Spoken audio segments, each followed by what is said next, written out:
ఒక వార్త వచ్చినుండే నమస్తే తెలంగాణ నిన్న ఒక మీటింగ్ జరిగింది TUWJ H143 కుత్బుల్లాపూర్ నియోజకవర్గ కొత్త కమిటీ ప్రమాణ స్వీకారం చేసిరు. సో దానికి ముఖ్య అతిథిగా అల్లం నారాయణ గారు వాళ్ళు హాజరయ్యారు. సో అక్కడ నేను కూడా ఉన్నాం. చాలా మంచిగా మాట్లాడారు. ఎందుకంటే తెలంగాణను కాపాడుకోవాలి, తెలంగాణ భాషా సంప్రదాయాలు ఈ అస్తిత్వం అనేది కాపాడుకోకపోతే మళ్ళా ఒక పెద్ద పోరాటం చేయాల్సినటువంటి పరిస్థితి వచ్చేటువంటి అవకాశం ఉన్నది. అట్లనే ఈ జర్నలిస్టుల మీద జరుగుతున్నటువంటి అక్రెడిటేషన్లకు సంబంధించినటువంటి ఇష్యూ ఏదైతే ఉన్నదో మరి కేవలం కొంతవరకే పరిమితం చేస్తాం మేము అక్రెడిటేషన్లు అని చెప్పేసి ఏదైతే INPR మినిస్టర్ పొంగులేటి శ్రీనివాసరెడ్డి చేసిన వ్యాఖ్యలు ఏవైతే ఉన్నాయో సో వాళ్ళ దగ్గరికి వెళ్ళి వీళ్ళు రిప్రజెంటేషన్ ఇవ్వడం, సో ఖచ్చితంగా అందరికి ఇవ్వాలన్న ఒక కోణంలో వీళ్ళు మాట్లాడడం కూడా నిజంగా చాలా అద్భుతంగా అనిపించింది. సో ఎందుకంటే వీళ్ళు తెలంగాణ ప్రెస్ తొలి చైర్మన్ అల్లం నారాయణ గారు అంటే నమస్తే తెలంగాణ మాజీ ఎడిటర్, ప్రస్తుతం దేంట్లో ఉన్నారో మనకు కొంచెం క్లారిటీ లేదు, కానీ ఈయన చాలా అనుభవజ్ఞుడు. ఈ ప్రెస్ ఈ జర్నలిస్టులకు సంబంధించినటువంటి అనేక సంక్షేమ పథకాల కోసం కొట్లాడినటువంటి గొప్ప వ్యక్తి. ఈసారి ఆంధ్ర పార్టీలకు తెలంగాణలో ఏం పని? చంద్రబాబు నాయుడు పవన్ కళ్యాణ్ తెలంగాణకు మళ్ళీ ఎందుకు వస్తున్నారు? నీ ఊరు నీకుండగా మా ఊరితో నీకేం పని? TUWJ అధ్యక్షుడు అల్లం నారాయణ ఆగ్రహం వ్యక్తం చేశారు. నిజంగానే ఆయన మాట్లాడిన ఒక 30 నిమిషాలు 20 నిమిషాల సంభాషణలో నిజంగా అద్భుతం అనిపించింది నాకు. అరే మంచి పని, నేను పోవడమే మంచిదైంది అనిపించింది నాకు. ఎందుకంటే ఆ సబ్జెక్ట్ కానీ అంత మంచి ఎక్స్పీరియన్స్ ఉన్న వక్తలు అనుభవజ్ఞులు మాట్లాడుతుంటే మనం ఇన్ని నేర్చుకోవాల్సినట్టు అంటే అవసరం ఉన్నది మనకు. ఇక నిన్న ఇక్కడ కుత్బుల్లాపూర్కు సంబంధించినటువంటి కొత్త కార్యవర్గం ప్రమాణ స్వీకారం జరిగింది. ఆ ప్రమాణ స్వీకారం ఎక్కడంటే ఈ మన సూరారంలోని తులిప్స్ హోటల్లో జరిగింది. సో అక్కడికి మనం పోయినాం. తెలుగుదేశం పార్టీ ఆంధ్ర పార్టీకి తెలంగాణలో ఏం పని? చంద్రబాబు నాయుడు పవన్ కళ్యాణ్ హైదరాబాద్లో ఏం దాయబెట్టినరు, మళ్ళెందుకు తెలంగాణకు వస్తున్నారు? మా తెలంగాణలో మాపై మీ ఆధిపత్యం రుద్దడం ఏమిటి? మేమేమైనా లేనోళ్ళమా లేకిడోళ్ళమా అని తెలంగాణ జర్నలిస్టుల యూనియన్ అధ్యక్షుడు ప్రెస్ అకాడమీకి మాజీ చైర్మన్ అల్లం నారాయణ ఆగ్రహం వ్యక్తం చేశారు. జనసేన పార్టీ తెలంగాణ మున్సిపల్ ఎన్నికల్లో పోటీ చేసేందుకు సన్నాహాలు చేసుకోవడాన్ని ఆయన తప్పుపట్టారు. పోరాడి సాధించుకున్న తెలంగాణను మళ్ళీ వెనక్కి పోనివ్వబోమని ఆంధ్ర పార్టీల కుట్రలను తిప్పికొట్టాలని జర్నలిస్టులకు పిలుపునిచ్చారు. తెలంగాణ అస్తిత్వం సంస్కృతిని కాపాడుకోవడానికి జర్నలిస్టులు సిద్ధంగా ఉండాలని, తెలంగాణకు వ్యతిరేకంగా ఎవరున్నా వాళ్ళను వ్యతిరేకించాలని సూచించారు. శుక్రవారం కుత్బుల్లాపూర్లో TUWJ యూనియన్ నిర్వహించిన సమావేశంలో ఆయన ఆ యూనియన్ ప్రధాన కార్యదర్శి ఆస్కాని మారుతి సాగర్ సంఘం గౌరవ అధ్యక్షుడు మాజీ ఎమ్మెల్యే చంటి క్రాంతి కిరణ్తో కలిసి పాల్గొన్నారు. ఈ సందర్భంగా అల్లం నారాయణ మాట్లాడుతూ SP బాలసుబ్రహ్మణ్యం విగ్రహం తీసుకొచ్చి రవీంద్ర భారతిలో పెట్టడం ఏమిటని మండిపడ్డారు. హైదరాబాద్ కేంద్రపాలిత ప్రాంతం అవుతున్నట్లుగా కొన్ని సమావేశాలు జరుగుతున్నాయని, ఎందుకు ఈ సమావేశాలు పెడుతున్నారని ప్రశ్నించారు. ఈ తిరగాసులను గమనించాల్సిన బాధ్యత జర్నలిస్టులదేనని పేర్కొన్నారు. పవన్ కళ్యాణ్ ఇక్కడ ఎందుకు పోటీ చేయాలి? మా ఊళ్ళలో పోటీ చేయడానికి నువ్వెవరు? నీ ఊరు నీకుండగా మా ఊరు ఎందుకు వస్తున్నావు అని నిప్పులు చెరిగారు. మీ వృద్ధుడు 60 ఏళ్ల నుంచి అనుభవించే కొట్లాడినాం, మళ్ళీ ఈ వృద్ధుడు ఎందుకు అని నిలదీశారు. తెలంగాణ సమాజం చైతన్యమవుతుందని, ఇక్కడ వనరులు సంప్రదాయాలపై ఇతరుల ఆధిపత్యాన్ని సహించే ప్రసక్తే లేదని స్పష్టం చేశారు. ఎన్టీఆర్ను మేము ఎందుకు పొగడాలి?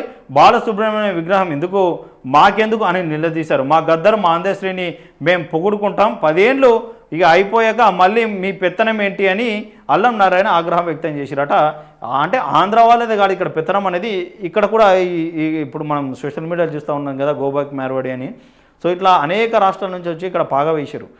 నేను ఒకటి చెప్పేది ఏంటంటే తెలంగాణలో హైదరాబాద్కు చెందిన ఒక వ్యక్తి, హైదరాబాద్లో పుట్టినటువంటి వ్యక్తి, నేను హైదరాబాదు బిడ్డను అని గర్వంగా చెప్పుకోలేనటువంటి పరిస్థితులు ఇప్పుడు ఇటు రాబోతూ ఉన్నాయి.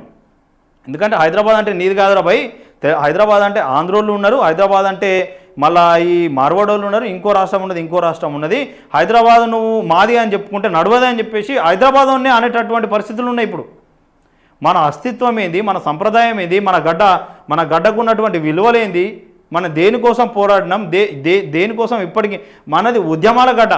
అంటే కొన్నేళ్లుగా ఉద్యమాలు జరుగుతూనే ఉన్నాయి. ఒక్కరి బానిసత్వం నుంచి మనం రావడం, మళ్ళీ ఇంకొకళ్ళ బానిసత్వం అలా చేతులకు పోవడం, మళ్ళీ వాళ్ళ దగ్గర నుంచి విముక్తి కావడం, ఇట్లా ఇంకెన్నేళ్ళు పోరాటం చేయాలి? ఇంకెన్నాళ్ళు పోరాటం చేయాలి? రజాకారుల నుంచి మొదలు పెడితే ఇప్పటికీ ఆంధ్రోలు, ఇటు గోబ్యాక్ మార్వాడి అని, ఇంకో రాష్ట్రం అని ఇంకెన్నాళ్ళు పోరాటం చేయాలి? మన తెలంగాణలో ఉన్నటువంటి హైదరాబాద్ మనదని చెప్పుకోలేని పరిస్థితికి ఎందుకు పోతున్నాం మనం? ఆలోచన చేయాలి కదా. సో దాని మీద వచ్చేటటువంటి కథనాల్లో జర్నలిస్టుల పాత్ర కీలకంగా ఉంటుంది. అంటే ఎక్కడైనా ఇష్యూ జరిగినా ఏం జరిగినా తెలంగాణలో ఉన్న జర్నలిస్టులు తెలంగాణ అస్తిత్వం, సంప్రదాయాలు, ఆ గడ్డను కాపాడుకోవాల్సినటువంటి పని మొదటిగా జర్నలిస్టుల మీద ఉంటుంది. ఇది అందరూ గమనించాల్సినటువంటి విషయం. ఇప్పుడు ఈ ఎస్పి బాలసుబ్రహ్మణ్యం విగ్రహం రవీంద్ర భారతిలో పెట్టిరండి. ఆయన తెలంగాణ పాట వాడంటే అందులో స్వరాష్ట్రమనో ఇంకో వడ్లున్నాయి, మేము బాడా అని చెప్పేసి ఇచ్చిన డబ్బును కూడా ఆయన రిటర్న్ ఇచ్చినట్ట. మరి ఆయనకేం లోపల కుళ్ళుండే? ఆయన విగ్రహం మన రవీంద్ర భారతిలో ఎందుకు? రవీంద్ర భారతి దేనికి ప్రతీక? ఎందుకు పెట్టినాం రవీంద్ర భారతి?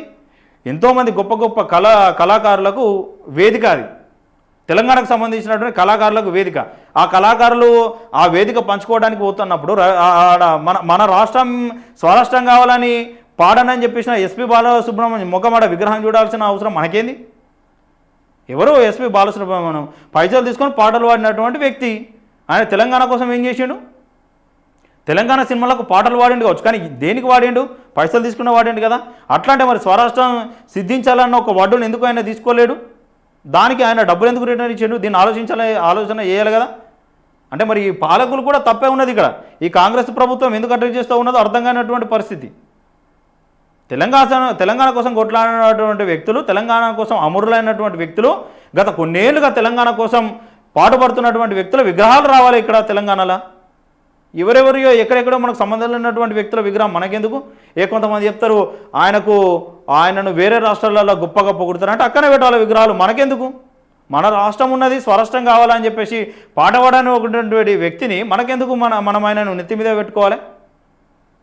కొంతమంది ఉంటారు కదా అటు ఇటు కానోళ్ళు, కొద్దిగా డబ్బులకు తీసుకునేటోళ్ళు, కొద్దిగా ఏదో ఇష్యూలో మాట్లాడితే మనం ఫేమ్ అయితే మన కొంతమంది ఉంటారు కదా, వాళ్ళు చేస్తున్నటువంటి మాటలు.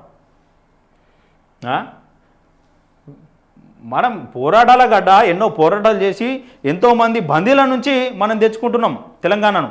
ఎన్నో పోరాటాలు జరుగుతూ ఉన్నాయి తెలంగాణలో, ఇప్పటికి కూడా జరుగుతుంది. స్వరాష్ట్రం అస్తిత్వం గురించి, సాంప్రదాయాల గురించి ఇప్పటికీ జరుగుతూ ఉన్నది పోరాటం. మరి ఇంకెన్ని రోజులు చేయాలి ఈ పోరాటం? వేరే రాష్ట్రంలో పోయి తెలంగాణోడు మనది అని చెప్పేసేటువంటి ఏదైనా రాష్ట్రం ఉన్నదా?